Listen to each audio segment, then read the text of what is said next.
Find me my wallet, St. Anthony, but don't steal my watch. Welcome to Simplified Sparky Marketing. A few things have happened in the last few weeks that has really got me thinking about people are going to make or break your business, your mood, and your life. And as the intro suggests, I lost my wallet about a month ago, and I had this gut feeling it would show up. So in Ireland, what we do when we lose shit, we pray to this guy called St. Anthony. Not necessarily pray, we just say, St. Anthony, help me find my shit. And usually it turns up. Now there's a psychology behind this. You end up thinking further into where you left it and you usually find it. Now what happened this time round was I was convinced I left it in around this vicinity. I actually had it in my van last, and I think I opened the door and I felt like it fell out somewhere and I don't know where.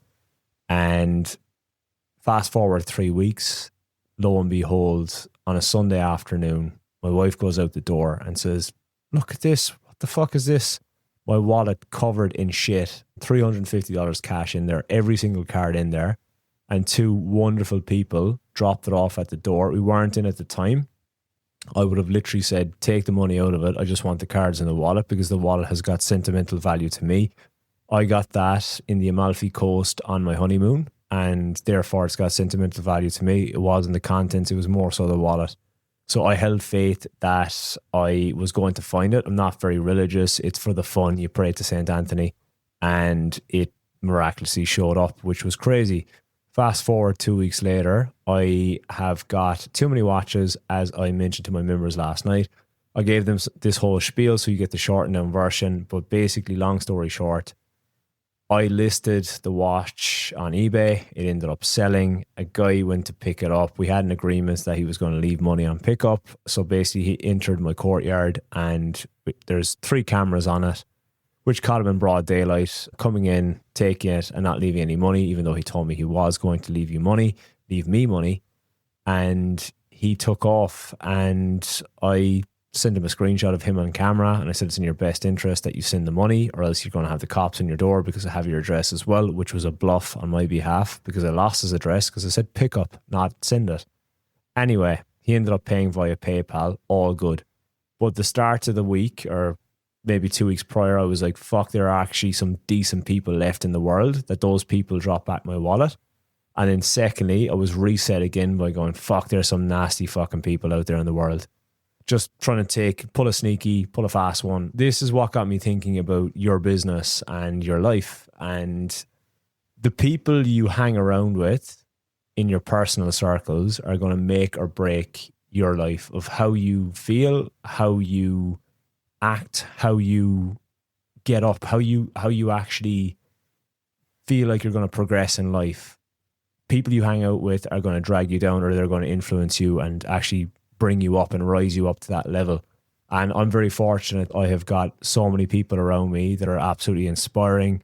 They've got thriving businesses. They're driven. They're pumped up. We bounce ideas off each other. I'm part of groups that I'm very fortunate to be part of, that it's inspiring. I told a story last night about one of my good friends, another electrician that I worked with closely. We've known each other for a good few years now, but I worked with him closely when he just started his business, and he was working with him and an apprentice.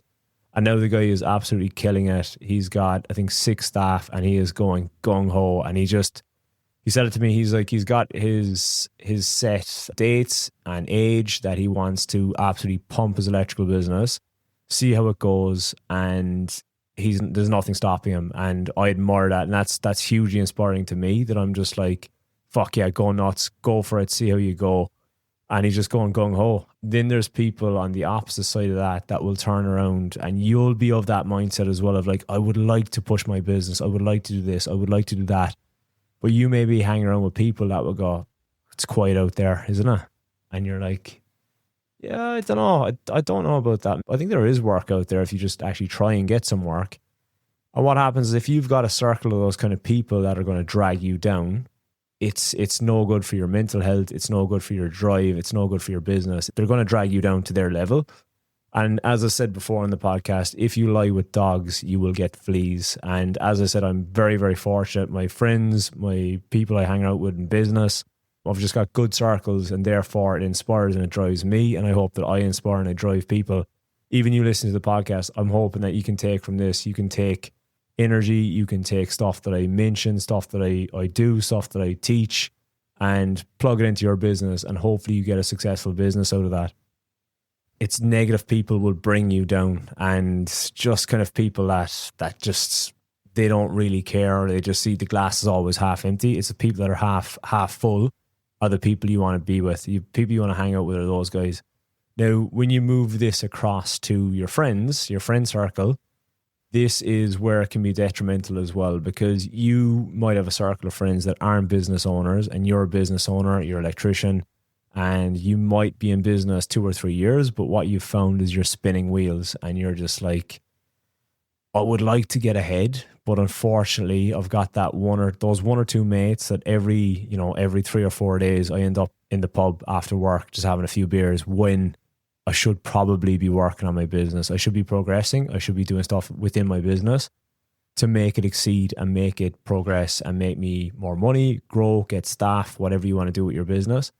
But those people are holding you back, and you really have to think long and hard of like, do you make an executive decision that you start distancing yourself from those people, or you just tell them straight out to go, look, I can't do this midweek drinking anymore. The direction I want to go in, it's not going to work if I'm going on the beers with you. And then they might take the piss, joke or whatever. And it's usually the people that are employed doing their, 7 to 3, if they're tradies or whatever, will be like, what's wrong with you? Why don't you just come? It's just a few beers. But it's like, just those few beers are going to stop you progressing in the business that you want to build, to grow, all of that. It's like those couple of beers, that's the time you can actually spend implementing and doing stuff with your own business. So your friend circle is huge as well, in whether they're going to rise you to the top or they're going to drag you down to the bottom.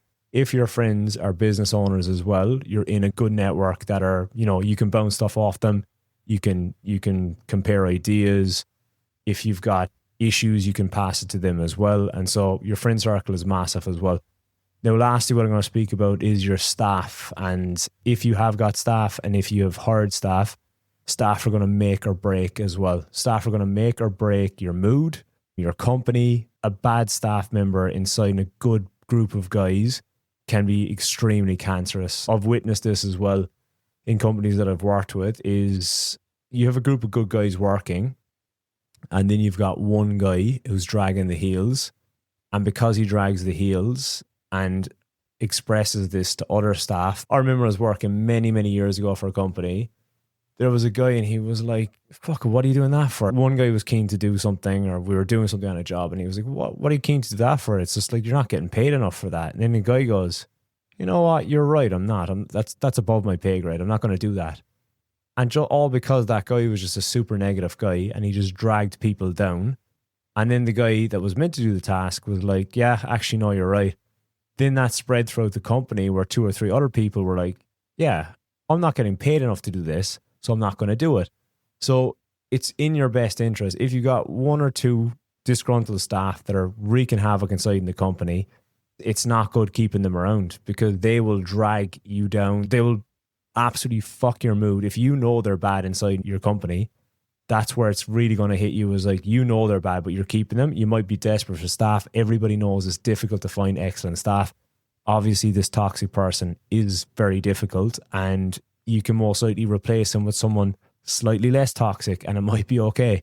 It's the theory of like, do you keep him around and he rips the company apart, he or she, or you fire them and get a new person in? Because if that person remains in the company, it's going to start eating away at people. People may not even like working with them. And hopefully your company is open enough that you've got some big dogs in there that will turn on and say, that staff member, nobody likes them, get rid of them, or else it's going to be detrimental, or I'm leaving, kind of thing.